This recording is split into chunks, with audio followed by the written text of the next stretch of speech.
autophagiso. Dengar ini?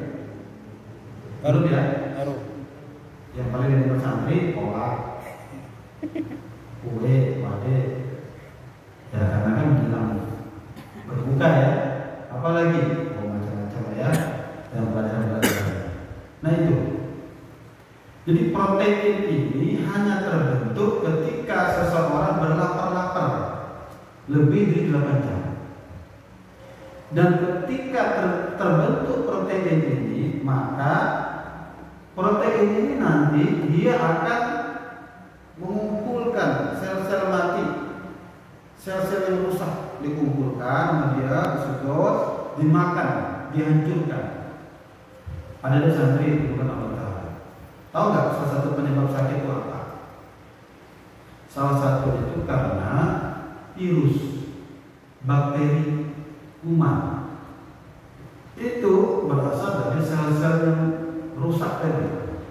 Bahkan ada sel-sel yang berbahaya, virus-virus yang berbahaya, termasuk sel-sel kanker, ya, tumor, penyakit-penyakit yang dari bakteri-bakteri itu. Maka ketika seseorang di dalam tubuhnya memiliki sel protein ini, autophagiso ini, maka insya Allah dia akan sehat. Maka saran dari riset Profesor Yoshimori Osumi ini apa katanya?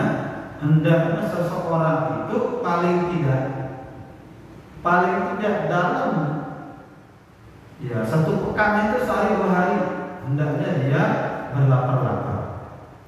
Ternyata ya, subhanallah ya. Ini orang kafir ini, ilmu Jepang kafir. Tidak tahu. Ternyata ada satu ibadah dari umat Islam. Ini sudah mempraktekkan ini. Subhanallah. Kaget dia. Nah, orang kafir tidak tahu tentang ibadah kaum muslimin yang namanya puasa atau saum atau siam. Jadi ini sudah kita praktek. Kenapa 8 jam? Apa dasarnya? Harus 8 jam. Dan kalau sudah 8 jam itu nanti akan terbentuk protein itu. Kenapa? Nah, jadi begini. Sel-sel atau organ pencernaan tubuh kita itu kan terdiri dari berbagai macam ya. Ada usus kecil, usus besar, ada lagi limfer, organ ginjal, macam-macam lah ya. Ada di tenggorokan tadi kan terus diproses terus sehingga nanti sari-sari hati makanan itu akan menjadi ada yang menjadi macam-macam lah ya, protein, lemak, kemudian nutrisi, vitamin gitu ya. Ini salurkan lagi. Sisanya ampasnya dibuang. Adik-adik bersyukur juga di sisi lain kalau saya mau tanya ini, setiap pagi biasanya BAB ya? Kalau orang pagi-pagi sudah BAB itu tanda sehat. Tanda sehat itu. Justru kalau ada orang susah BAB, berarti itu apa namanya? Tanda sakit. Ambeien tuh, wasir segala macam. Justru itu penyakit juga, karena berarti ada sesuatu yang rusak, ya. Tapi tentu jangan setiap 5 menit kamar mandi, nanti muntaber. Ya, kata Ustaz Karyadi, muntaber itu mundur tanpa perintah. Hari pagi dia ya, istilah muntaber. Kembali ke kajian kita. Kenapa 8 jam? Ini menarik. Nah, semestinya kata profesor ini, alat pencernaan tubuh kita ini, dia memprosesnya itu ketika masuk sebuah makanan.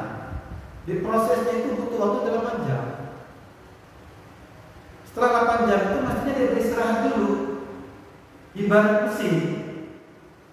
Sehebat-hebatnya dinamo mesin itu, kumparannya itu, tetap dia harus ada istirahat. Ada nggak mesin yang tanpa istirahat? Nggak ada ya. Mesin setahu Ustaz yang tidak pernah istirahat, gitu ya. Istirahatnya cuma sekali dalam setahun. Tahu nggak mesin apa? Itu mesin konveksi.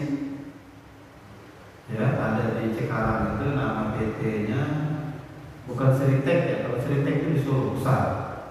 Di Cikarang itu dekat terminal itu saya lupa namanya, konveksi itu ya. Itu istirahat sekali, diistirahatkan di situ sekali. Waktu kapan? Ketika lebaran Idul Fitri, 1 hari doang. Mesin itu menghidupnya itu susah. Sekali hidup itu setahun berhenti. Sehari doang, besok barang pun ada lagi. Itu luar biasa itu mesin ya. Gimana itu? Ini alat itu. Nah tubuh kita ini minimal dia butuh memproses 8 jam. Jadi semestinya kata profesor ini, coba kita sarapan jam berapa? Di luar puasa jam 7 ya. Rata-rata ya ada jam 6, jam 7, jam 8, atau jam 7. Semestinya kalau jam 7 pagi sarapan, kita itu hendak dia baru selesai memproses itu sampai sekitar jam 3. Coba jam 7 ya, jam 8, jam 9, 10, 11, 12, 1, 2, 3. Istirahat ya. Lah tapi faktanya orang yang sudah sarapan pagi, siangnya itu jam 1 siang rata-rata jam 12, maka santri kalau jam 11 sudah makan. Lah ini belum selesai diproses, makan lagi itu, masuk proses lagi. Habis itu sore makan lagi. Coba dari jam 1 katakan sampai jam 6 sudah ada yang makan malam. Jam 7, jam 8 proses lagi dia. Belum selesai dia kerja dia. Kerja lagi, muntah lagi. Itu setiap hari selama setahun. Bisa kebayang kalau tubuh kita ini pencernaan bagian dari mesin, dan memang mesin ya dari sisi istilah lain, mesin tubuh kita. Ini kalau bisa ngomong, kira-kira ngomongnya kayak apa? Capek. Woi, kapan kau berhenti makan? Woi, kesian kali ini, kesian ini. Kerja terus, dia berputar terus. Subhanallah. Ketika kita berpuasa, itu waktu-waktu tubuh kita berproses pencernaan istirahat. Itu namanya autofagi. Sistem ini sistem autofagi. Ya, maka subhanallah, ya riset ini semakin menguatkan kita, penelitian ini semakin menambah keyakinan kita, walaupun tanpa ini pun bagi kita selaku muslim sudah cukup meyakini akan kebenaran ayat-ayat Allah dan hadis-hadis Rasulullah Sallallahu Alaihi Wasallam. Insya Allah semua sunnah itu baik. Kita yakin tidak ada yang tidak baik dalam agama kita. Cek saja ibadah apa yang kira-kira mudarat tidak ada. Mulai dari syahadat, sholat, zakat, puasa, haji, ini yang wajib. Belum yang lain-lain. Tadarus Quran, apa ditambah cerdas akalnya. Orang semakin banyak sholat sunnah, dia semakin bagus fisiknya. Sholat juga membuat kita semakin sehat. Apa? Zikir tenang hatinya. Sedekah semakin dicintai orang, semakin hatinya bersih, hatinya bening. Apalagi? Masya Allah. Setiap muslim wajib meyakini sesungguhnya ibadah-ibadah yang Allah syariatkan kepada kita ini semuanya mengandung maslahat, semuanya mengandung manfaat. Sebaliknya maka dia menolak mudarat. Termasuk larangan-larangan dalam agama kita ini agar kita terhindar dari apa? Dari mudarat, dari bahaya. Contoh larangan minuman keras. Namanya minuman keras. Minuman keras itu artinya apa? Namanya minuman keras itu. Tubuh kita ini tidak mampu mencerna, memproses itu, rusak, alat tubuhnya rusak. Orang yang terbiasa minum minuman keras, kalian tahu nggak? Paru-parunya itu hancur, rusak itu semua, hitam, ginjal, limpahnya rusak, sekuat. Termasuk merokok itu. Saya bilang ini dokter ini jelas itu dalam bungkus rokok itu Apa? Ada yang apa nggak? Merokok dapat menyebabkan Kanker, serangan kanker. jantung, Itu langsung disebut kanker itu. Apalagi? serangan jantung, Serangan jantung, hipertensi. hipertensi. Lu hafalin tidak? Saya pegang bungkus rokok. Hafal.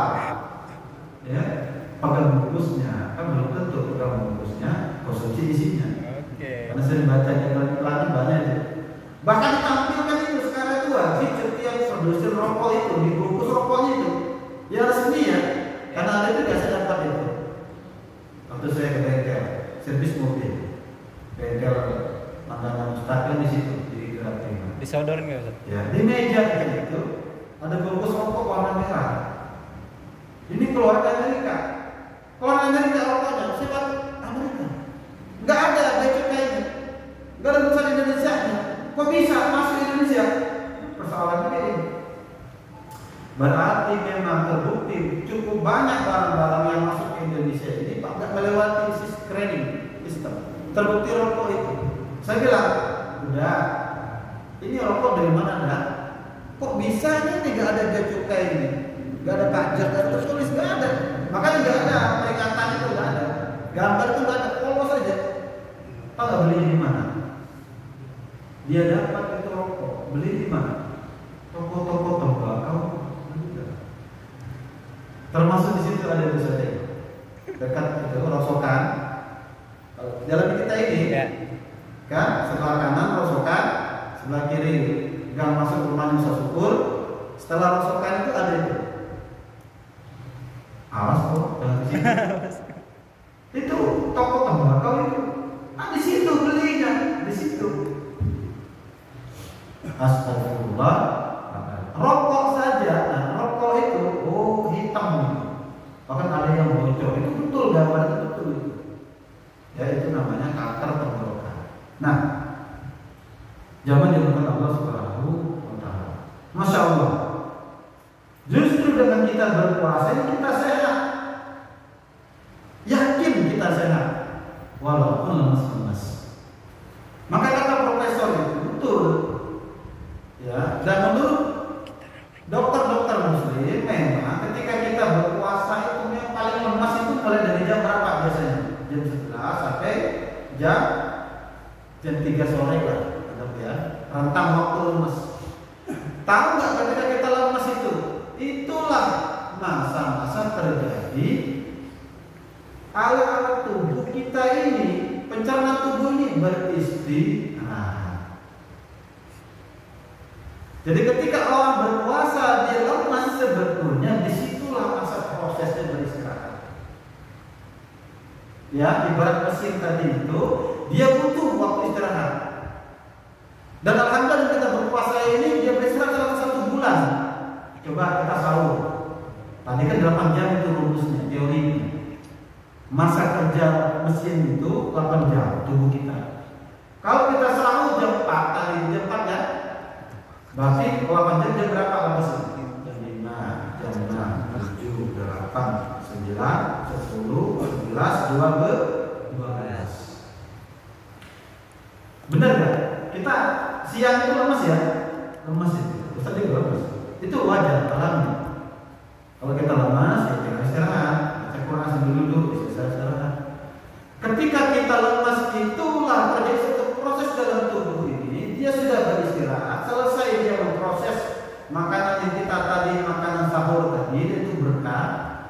Tasahalu, inna fis sahuri barokah. Jadi saya harus bilang yang bagi malas sahur, tetap sahur. Karena apa? Walaupun sedikit, makanan sahur itu berkah. Selain waktunya berkah. Jadi sahur itu berkah, itu maknanya juga. Memang makanan sahur itu yang kita makan itu berkah. Yang kedua, waktu sahur itu berkah karena menjelang subuh. Ya, makanya zikir bagusnya ya. Jangan lupa baca Quran, zikir dan sholat. Sering kita makan sahur. Nah, jadi ketika jam 12 siang itu atau jam 12 lewat itu, ketika dia sudah beristirahat, maka terbentuklah sel-sel, terbentuklah protein khusus tadi yang namanya autophagisome. Protein ini yang nanti akan membersihkan tubuh kita. Ibaratnya ibu-ibu atau kita lah sama. Saya mau tanya sama ibu, terutama ibu-ibu ya. Biasanya kalau orang beristirahat, terutama ibu-ibu di rumah itu kerjanya apa? Biasanya ibu-ibu itu selalu beres-beres. Udah istirahat, udah selesai kerjaan, udah selesai nyuci, udah selesai membersihkan rumah, udah mencuci piring, ya segala macam yang berat-berat itu. Apa yang dilakukan ketika beristirahat? Biasanya dia bersih-bersih rumah, menyapu, lipat baju. Sama protein ini juga ketika dia sudah terbentuk, maka dia tadi itu membersihkan tubuh kita. Dicari sel-sel rusak tadi, sel-sel yang baik dicari itu, virus-virus itu dimakan sama dia, dibersihkan, dibuang. Maka tubuh kita menjadi sehat. Masya Allah, subhanallah, luar biasa. Dan sejarah sudah membuktikan bahwasanya ketika seorang berpuasa itu, yang mana orang kafir mengira kita lemah orang muslim itu, lemah kaum muslim ketika berpuasa itu di bulan Ramadan itu, sejarah membuktikan apa? Begini ya, orang kafir ini kan tahu, oh bulan Ramadan orang berpuasa, orang muslim itu, kita perang, kita serang, termasuk di Palestina saja. Israel tiap Ramadan itu tidak pernah berhenti itu. Israel Allah alaihi tidak pernah itu. Ramadan selalu momen bagi dia menyerang, tapi dia tidak tahu. Sejarah membuktikan banyak perang-perang itu terjadi ketika di bulan Ramadan. Kita ambil saja misalkan, mulai perang yang pertama dalam sejarah Islam, perang apa? Perang Badar. Tahun berapa terjadinya? Terjadi pada tahun 2 Hijriah. Bayangkan ketika itu terjadi perang Badar, kaum muslimin yang jumlahnya sangat sedikit, 313 orang melawan 1000 lebih kaum orang kafir ketika itu. Dan itu terjadi di bulan puasa, di bulan Ramadan. Mereka mengira kaum muslimin lemah, tetapi sumu tasihu, sehat. Walaupun memang ketika berperang itu boleh berbuka puasa. Dalam sirah disebutkan ketika perang itu ada kaum muslimin yang berbuka, ada tetap masih berpuasa. Mereka mengira kita lemah, mereka mengira kita loyo. Sejarah membuktikan justru banyak perang yang terjadi dan itu banyak dimenangkan oleh kaum muslimin. Perang apa lagi setelah itu? Ada namanya perang Ahzab, perang Khandaq, Parit. Ketika mereka kalah, akhirnya perang Uhud, kita kalah dalam artian walaupun tetap menang di sisi yang lain.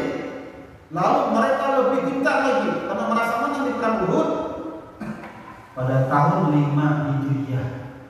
Orang-orang kafir dari banyak suku itu, kabilah-kabilah itu berkumpul lebih banyak lagi. Melihat itu kaum muslimin, ya, wah ini luar biasa ini. Jumlah kita belum jauh dibandingkan orang kafir ketika itu. Apa ini? Bagaimana siasat menghadapi orang-orang kafir ketika itu? Ada usulan dari seorang sahabat yang bernama Salman Al-Farisi. Ya, ini yang mengusulkan. Ada nama Salman? Siapa Salman? Mana Salman? Ada? Mana? Oh iya, cerdas ya, saudara. Usulan Salman ini akhirnya, ya wahai Nabi, buat apa ini? Untuk agar apa? Agar membuat orang kafir itu tidak mudah berjumpa dengan kita, sulit. Ya maka dibuat kapal besar ketika itu hampir mengelilingi kota Madinah ketika itu, ya, dan hampir 1 bulan tidak terjadi peperangan. Mereka ingin masuk jatuh ke dalam parit, diserang oleh kaum muslimin, lalu Allah mengirim pasukan badai. Ya, kemah-kemah mereka dihantam oleh badai habis, sehingga mereka pulang dengan kekalahan. Itu juga terjadi pada bulan Ramadan. Walaupun awalnya itu bukan Ramadan ya, tetapi Nabi pulang itu di bulan Ramadan. Subhanallah. Peristiwa besar apa lagi terjadi pada bulan Ramadan? Ada yang namanya peristiwa Fathul Makkah, yakni peristiwa penaklukan kota Mekah, terjadi tepat pada tahun 8 Hijriah. Subhanallah. Ya, lagi-lagi dimenangkan oleh kaum muslimin. Setahun setelah itu jadi satu perang yang besar. Perang apa itu? Perangnya kaum muslimin yang langsung dipimpin oleh Nabi juga, dan ini peperangan yang terakhir diikuti oleh Nabi, dipimpin oleh Nabi, yakni ada namanya perang Tabuk. Perang Tabuk ini adalah perangnya kaum muslimin berperang dengan pasukan Romawi, walaupun tidak terjadi. Ya, perang Tabuk dimenangkan oleh kaum muslimin, diawali pada bulan Rajab. Ya, tetapi selesainya Ramadan, ketika itu Nabi pulang itu pada bulan Ramadan. Masya Allah. Perang apa lagi? Masih banyak. Ya, pembebasan Palestina yang kedua setelah Umar bin Khattab itu juga terjadi pada bulan Ramadan, yakni peperangan yang dimenangkan oleh kaum muslimin dipimpin oleh Salahuddin Al-Ayyubi. Itu dasar ceritanya, dasar. Ya, kalau kalian baca tentang sejarah Palestina ini, perang-perang Palestina luar biasa itu. Termasuk peperangan Salahuddin Al-Ayyubi ini dimenangkan oleh kaum muslimin, membebaskan Baitul Maqdis Palestina saat ini, itu juga terjadi di bulan Ramadan. Ada lagi namanya perang Zalakoh. Ada lagi nanti perang kaum muslimin berperang dengan satu kerajaan di Mesir Selatan, kerajaan Tuba, dimenangkan kaum muslimin juga. Ada perang Zalakoh antara perang kaum muslimin dengan bangsa Spanyol. Ya, dimenangkan juga oleh kaum muslimin, bahkan berhasil menguasai daratan Spanyol itu, sudah Eropa kuasai. Ada lagi namanya perang Ain Jalut. Ketika bangsa Mongolia menguasai hampir 2/3, hampir 1/3 dunia ketika itu, bahkan sudah menaklukkan Baghdad ketika itu, bangsa Mongol ingin kembali menguasai Mesir. Dari Mesir kaum muslimin ya berperang, walaupun berperangnya di daerah Syam, dari Mesir berangkat pasukan kaum muslimin menghadang pasukan Mongol. Itu peperangan itu dinamakan perang Ain Jalut, juga terjadi di bulan Ramadan, dan ini juga alhamdulillah dengan kaum muslimin. Bahkan salah satu komandan perang Mongol itu mati, ya, sehingga bangsa Mongol akhirnya tidak lagi berani menyerang kaum muslimin. Masya Allah. Perang apa lagi? Masih banyak ya. Ada peperangan kaum muslimin wabil bangsa Turki mengalahkan pasukan atau bangsanya Rusia. Tsar. Belum ada Rusia sebetulnya. Ya, masih bahkan sebelum Uni Soviet, kekaisaran Tsar. Ya, itu yang sekarang ini negeri Rusia, negara Rusia. Itu juga dimenangkan oleh kaum muslimin. Bayangkan, ya. Dan memang begitu. Orang-orang kafir itu lemah. Padahal justru ketika kita berpuasa itu sungguh tasiku. Selain fisik kita kuat, dengan kita beribadah, rohani kita akan semakin meningkat. Lemas tapi dia siap. Pertanyaan saya, apakah berpuasanya kita ini sama dengan kaum muslimin ketika dulu? Nah, ini juga pertanyaan besar ini. Jangan puasa kita beda ini, hanya sekedar melepaskan kewajiban ini, ya, hanya sekedar menggugurkan kewajiban kita. Ya, ini yang kita ingin gali sama-sama. Dan ternyata di negeri kita juga ada beberapa peristiwa besar yang terjadi juga terjadi di bulan Ramadan. Perang apa salah satunya? Ayo. Ini yang suka baca sejarah pasti tahu. Ada satu peperangan yang dimenangkan oleh kaum muslimin ketika itu, yakni penaklukan atau pembebasan kota Jakarta.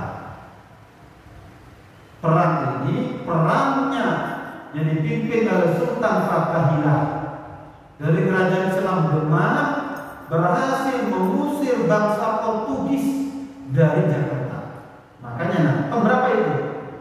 22 Juni 1427 Masehi.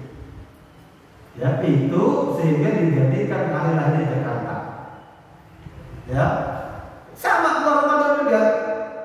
Bayangkan itu hebatnya ya, hebat itu. Dan ternyata termasuk proklamasi kemerdekaan negeri kita ini juga terjadi di bulan Ramadan. Masya Allah, luar biasa ya. Maka dari santri kita Allah Taala tidak ada alasan bagi kita. Justru kita berpuasa ini, justru di bulan Ramadan ini kita harus semakin aktif. Artinya seorang muslim itu tetap harus produktif. Walaupun produktif di sini maksudnya kita mengurangi kegiatan di luar dalam artian duniawi, kita lebih fokus dan memperbanyak ibadah, memperkuat rohani kita. Dan ini bahagian dari bagaimana kita membangun potensi-potensi rohani kita ini. Zaman dimana Allah Subhanahu wa Ta'ala, ketahuilah tubuh kita ini terdiri dari dua unsur besar. Unsur yang pertama jasmani, unsur yang kedua namanya rohani. Betul ya? Kalau jasmani itu hanya butuh makan dan minum, dirawat, dijaga dari penyakit. Rohani kita ini, menguatkan rohani kita ini dengan apa? Tentu hanya dengan ibadah saja. Ya, dengan zikir, dengan sholat, dengan baca Quran, dengan lain sebagainya. Nah, ini dipadukan dan ini berkumpul terjadi pada bulan Ramadan. Makanya jangan kaget. Tidak heran kita. Justru walaupun lemah fisiknya, lemas kelihatannya, dan memang begitu kondisinya, tetapi karena rohaninya semakin meningkat, semakin bagus, semakin naik dia, membuat seorang muslim itu dia akan semakin bagus. Siap?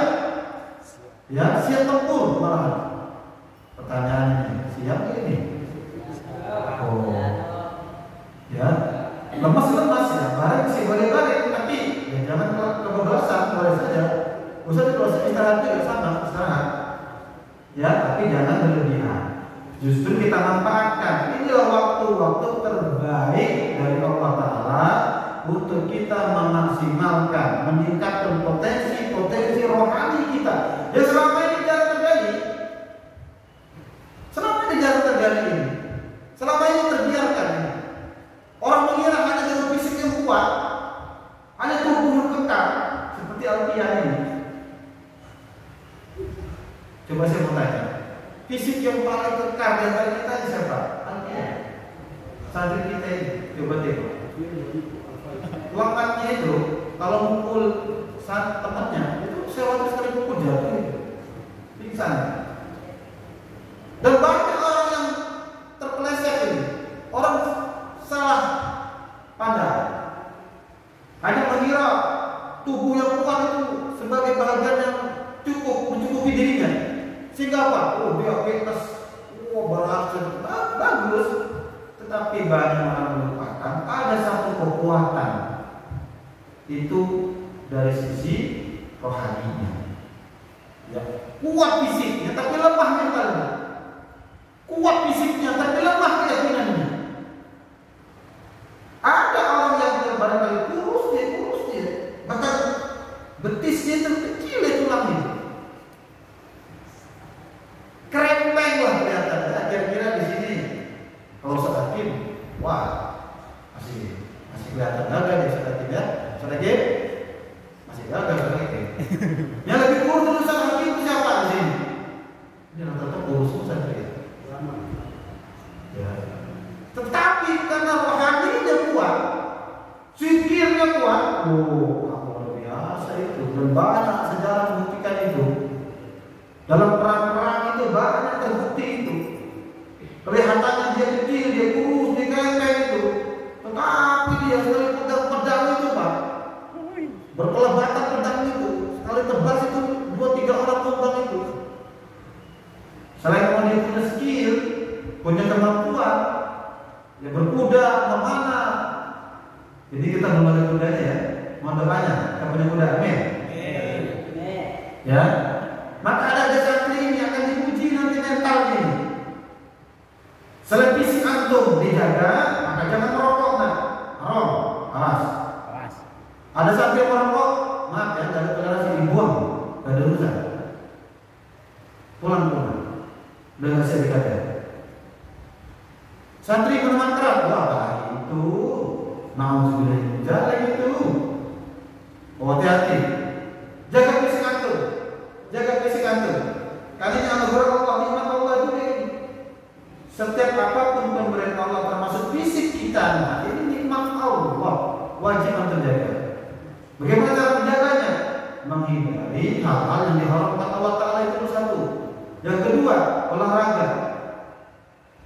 Ketiga, jaga kesehatan antum. Dengan cara apa? Istirahat yang cukup. Jangan sampai, contoh misalkan membuat tato, kan merusak kulit. Maka haram itu, buat tato itu haram. Dan kita sudah berprogramnya, program hapus tato. Kenapa? Ada orang yang pengen hijrah, tapi tatonya masih ada. Hatinya nggak tenang itu, maka bagusnya itu harus dihapus. Kalau dulu orang menghapus tato, dia apa?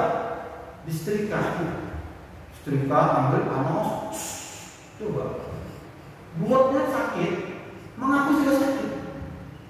Kira-kira ini secara akal pikirannya udah nggak masuk kan? Bodoh itu. Katanya seni gila, tapi kan seni nggak boleh juga bertentangan dengan agama ya. Seni tidak boleh merusak tubuh. Kulit yang sudah bagus begini, coba dibuat tato, jaga apa? Tatonya jaga, ternyata jaga bersihnya. Kecerobohan yang bisa muncul. Ya, tidak perlu. Katanya untuk gaya-gaya, bukan begitu gaya-gaya itu, bukan begitu, bukan. Tidak berarti orang punya banyak tato, tidak takutin orang, tidak. Ya malahan, ya kasihan sakit nah, kamu sakit, bukan saya pusat ngalir, sakit. Walaupun sekarang ada namanya program hapus tato pakai laser, itu pun juga tidak sempurna, tetap ada bekasnya, tidak ada yang bisa kembali sempurna, karena kulit ini ada jaringannya. Ya, terus kita luka ada contoh luka, ini kita luka ini, ya hilang ya.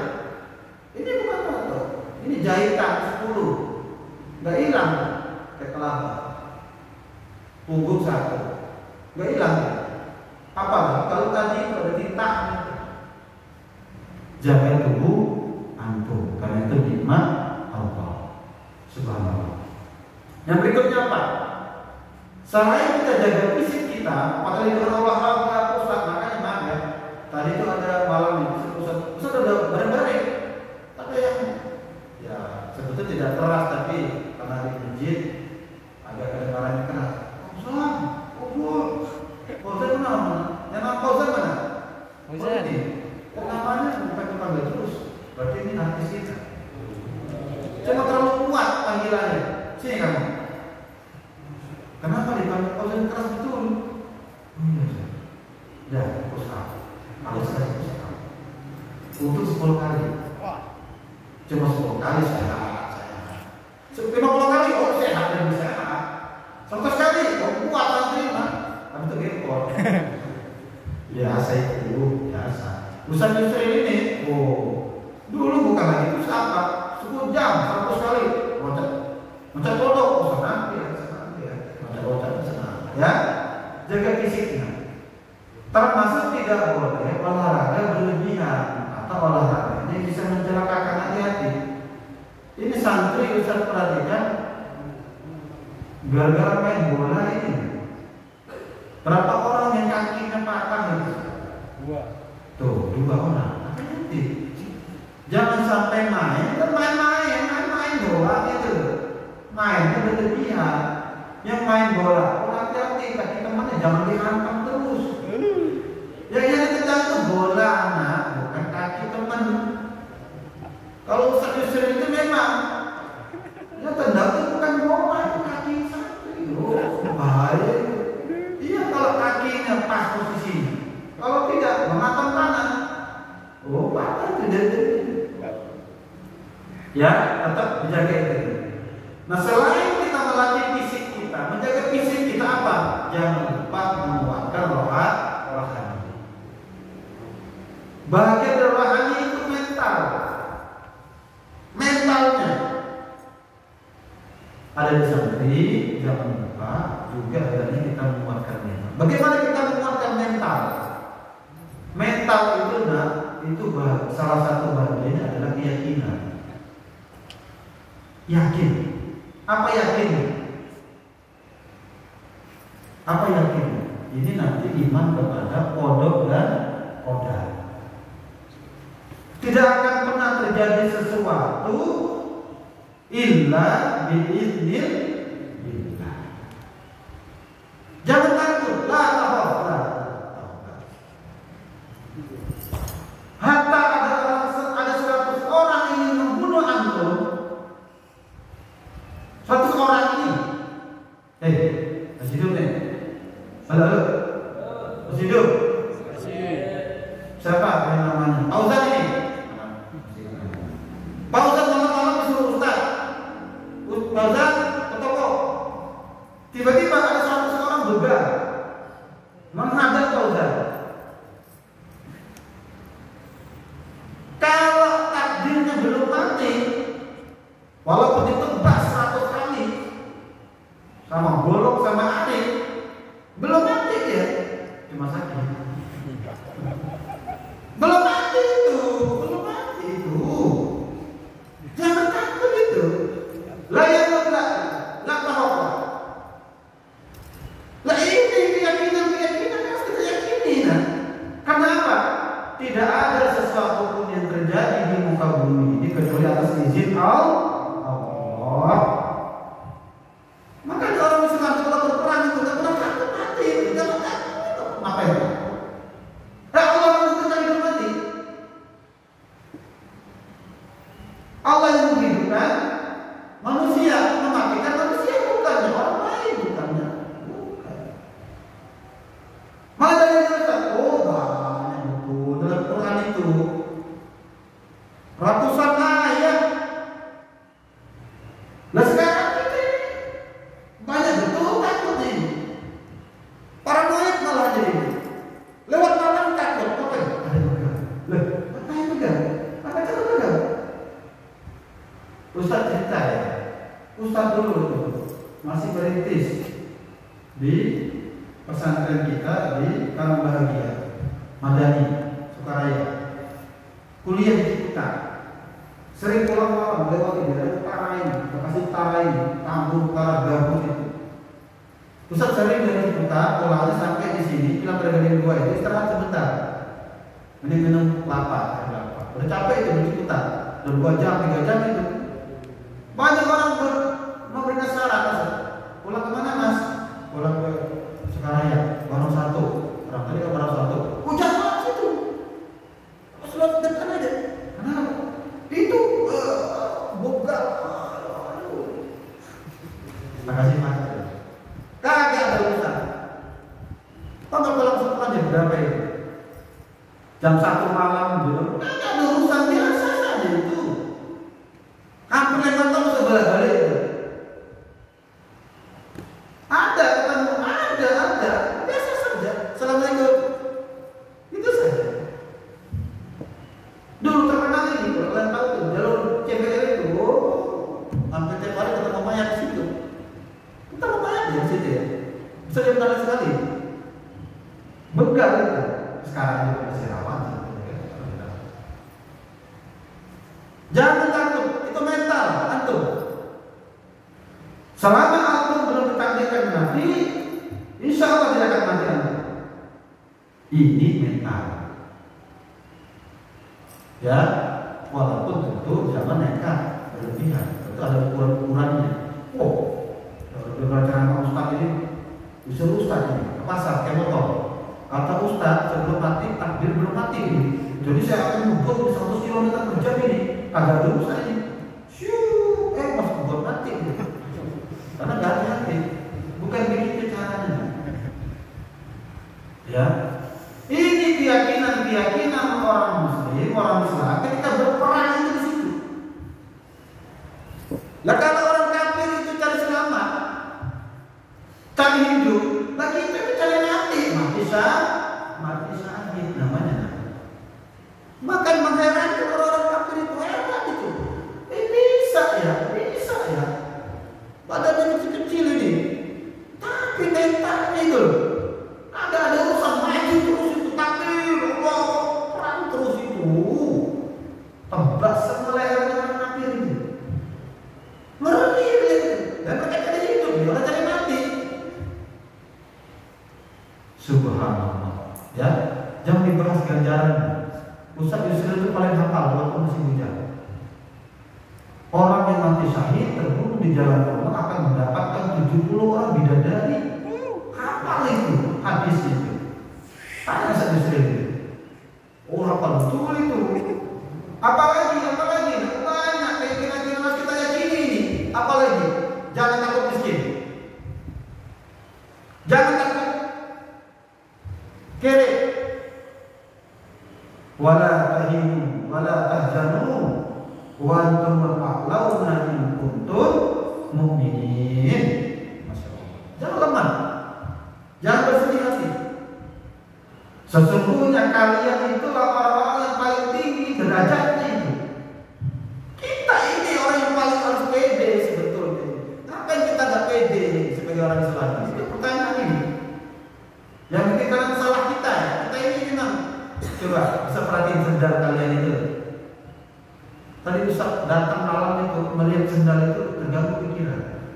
Oh begini sendal saya. Kalian tahu nggak profil orang Islam itu dilihat dari mana?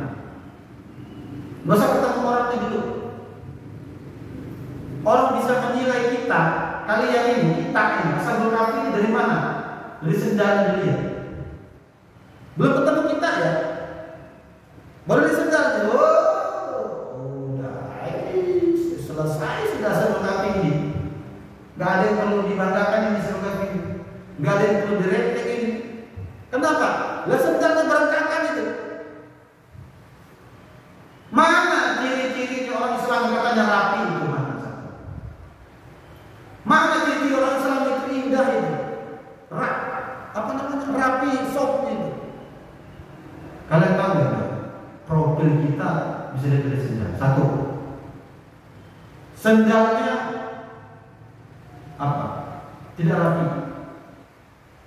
Kalau sendal tidak rapi, menunjukkan kita ini tidak rapi soknya. Makanya wajar, ada yang berantem, hatinya belum bersama-sama. Hati itu belum bersatu.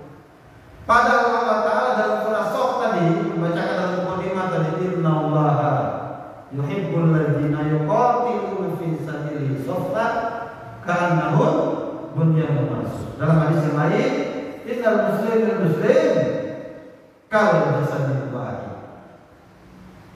Kita ibarat satu tubuh. Sop yang rapi. Itu dari sendal itu. Gimana sendal itu rapi itu? Kalau sendalnya nggak rapi, hatinya nggak rapi. Ya, terpecah-pecah. Ya, itu satu. Yang kedua apa? Sendal itu. Sendalnya pada butuh. Betul ya? Bulu. Udah ada yang putus-putus talinya. Menunjukkan karena kita ini kasihan betul nasibnya. Ya, kedua, ketiga apa? Sendalnya tidak siap. Apa maksudnya? maksudnya? Sendal itu kalau bisa kepala kakinya itu menghadap keluar. Kalau kita terjadi sesuatu di masjid ini loh, kita nggak tahu ini, tiba-tiba kita harus keluar masjid, pasti itu di bawah tangga itu kita saling berantem gitu. Sendal saya mana sebelah ini kemarin. Kalau sendalnya rapi, kita keluar tuh langsung set. Apa artinya? Menunjukkan kita belum siap. Kita tidak siap. Kalau sendal itu kepalanya menghadap pintu masuk, kan kita harus putar badan. Maka sendal itu harus selain rapi, kepala itu menghadap keluar. Karena kita banyak nanti ini, tolong nih pengurus putri sebetulnya, usah jalan salah satunya. Kalau nanti disiapkan tempat sendal, rak sendal. Karena apa? Karena banyak bagus itu ditaruh sendal, dan rapi. Yang di botaknya itu sedikit aja. Yang lain harus sendal. Kalau itu banyak itu, kepijak satu bubar, rusak lagi. Kan begitu dia. Rapi lagi. Lah sendal ini, baru sendal ini. Tapi ini profil kita. Maka dari samping Allah Ta'ala, semoga dengan berpuasa ini kita yang pertama tentu menjadi sehat, semakin sehat, dan kita rasakan sehat, betul nggak? Alhamdulillah ya. Yang minimal perutnya mau bilang syukur nggak ada ya. Yang minimal perut Ustaz kempes sedikit lah, kempes sedikit. Biasanya tuh kayak begah, makan terus. Ustaz rasakan juga di perut. Makin lama makin maju ke depan. Iya serius ini. Dan sekarang kita sedikit kan. Yang kedua, rasa-rasa badan kita ringan, betul ya? Ringan ini badan, enteng. Makanya jangan ada berantem santri. Ada orang ngaji berantem santri ini misalkan, oh gesit pak, kita puasa masalahnya. Walaupun tidak boleh berantem. Kalau antum diganggu orang ketika lagi berpuasa, gak usah dilayani dulu. Bilang apa? Fakultu ini sholim. Orang yang berantem, kamu jelek, kamu bodoh, kamu jelek. Bilang, maaf ya mas, saya puasa. Senyum. Gitu aja, malu ya. Nah, orang yang kuat, bukan orang yang menang bulan. Kata Nabi, ya apa? Dalam hadis yang sering diberitakan oleh sahabat, orang yang kuat itu bukan orang yang kuat bulan, tapi orang yang bisa menahan amarahnya. Padahal yang nantang itu sekali ketek kepala jatuh itu, tapi dia sadar, kamu saya puasa mas. Padahal kalau kita itu ketek itu sekali gesit, libas kaki itu terjengkal itu, tapi puasa. Itu orang hebat, itu orang yang kuat. Itu tidak melulu harus kita ladeni orang begitu, nggak perlu ngapain. Ya kalau ingin taruhnya di ring, itu jelas terjadi. Ada nih pengen nggak tahu sih berantem nih, Muiz, mana Muiz? Tuh, Muiz hilang. Nah, ada.